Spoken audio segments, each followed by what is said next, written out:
Okay guys, I am over in Greensboro and I'm finishing up my last visit for today.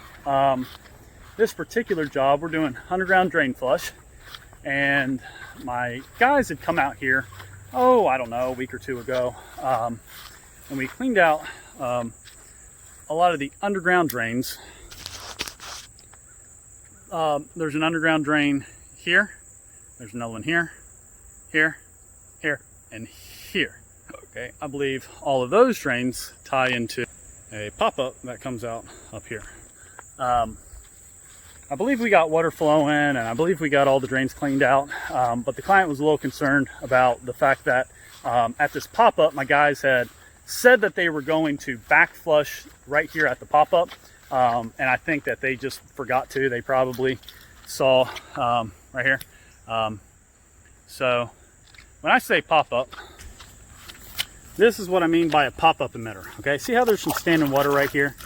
That's just because you know, the water will always find a level spot, and this is the lowest point right here where it can overflow. But what happens is when there's water in here and it fills up, this little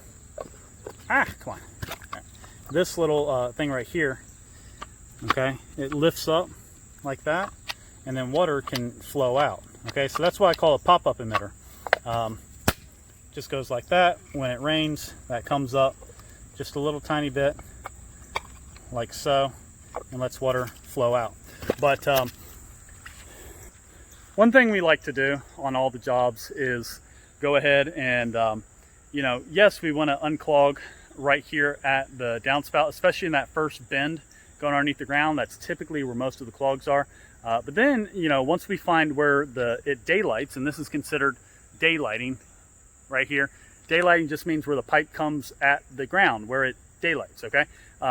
Once we find the exit or where it daylights, we try to run the jetter hose the reverse direction and then slowly pull it out. And then the jets that are facing backwards, when we do it this way, it'll flush any nasty debris and yuck and junk and stuff like that.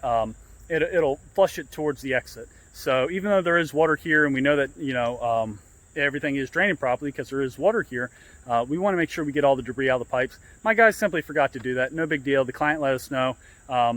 I unfortunately had a few delays and had a baby and stuff like that, and I actually had to reschedule this guy a few times, which I sincerely apologize for.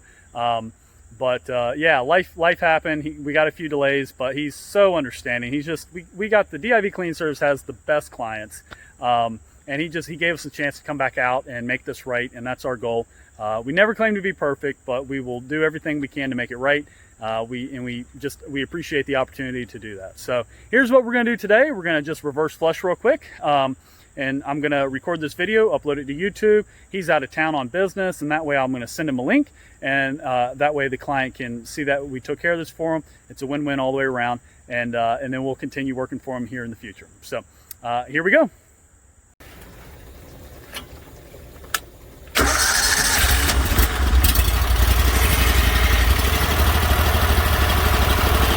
This here is a, there we go. You'll hear it click here in a second.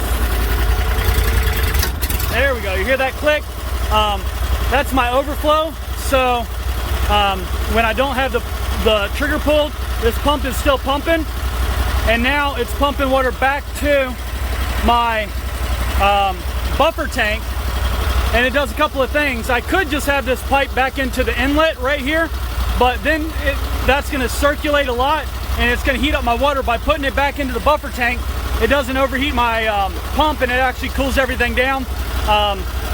So here we go. Just since I already have to walk all the way to the back of the lot, I might as well drop my cord up top and let it go ahead and get all unwound. And you can see I can almost reach the front of the lot.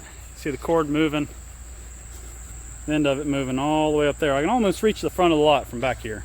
So we'll definitely be able to reverse flush this pipe at least to where it comes up to that first downspout, and then we'll be able to go from downspout to downspout in a row and get things flushed out for them. So you got to make sure that all these openings, this one right here and the reverse facing jets, are all clear. That's where a very nice pick set comes in handy. Because if one of these reverse facing jets, come on, focus. If, say that one is clogged up, the other two jets are going to push it sideways and it's going to go into the wall instead of propelling itself straight forward, and it won't propel itself through the pipe. So I like to keep a pick set on me, and then also I use an ultrasonic cleaner to drop all my tips and little parts into, and I let the ultrasonic cleaner break up everything that's not metal, and that does a super deep clean on it. All right, so you can hear and I can feel it. I got the jet all the way to here, so it's cleared out from there to there, here, all the way back, full 100 feet.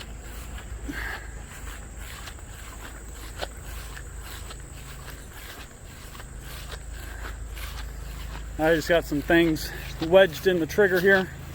You can see we're flowing good. So I'm just going to slowly start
about 3 feet, 2 feet, 1 foot. You see it's right there.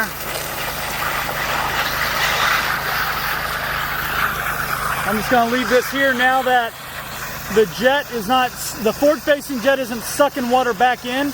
Now it's this right here is sucking all the water out. And I pulled it back slowly, which kept pushing the heavy debris, pushing it this way.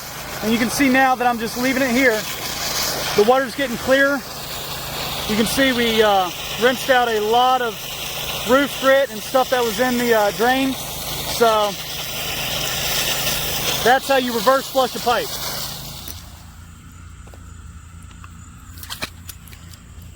Just get the rest of this. All right.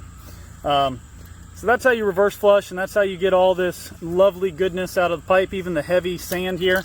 Now keep in mind that this is rigid pipe, okay? So some of the heavier debris or loose stuff, if it's lightweight like paper or something like that, I mean, it might get stuck in these ridges, and the jetter will loosen it all up, and then next time you get heavy rain flow, remember, you gotten water from the entire roof funneling into your gutters. That's going to flush all this out next time it rains, now that we've knocked it all loose with the high pressure. So you may notice after we've cleaned, you may still notice debris keep coming out of the pipe, and that's why it's flushing everything that's stuck in these grooves that we loosened out. It's going to continue flushing it and continue working for us next few time it rains. So our goal is to provide great customer service, do it at a reasonable price. We make mistakes. Here's 3 of them. Okay, I'm just going to go ahead and show them to you. 3 mistakes. 1 job we rescheduled a few times, and then the other 2 jobs were 2 touch-ups that we did. And yeah, so our goal is not necessarily to be perfect, but we do want to make it right. So if we make a mistake, please just let us know. We're more than happy to come back out and fix it. If you'd like to schedule a service, any sort of exterior cleaning in the central North Carolina area, from Charlotte all the way over to Raleigh. We service the entire area now. Please give us a work request through our website, divcleaningservice.com. Thank you very much. God bless. Take care. We'll talk to you soon.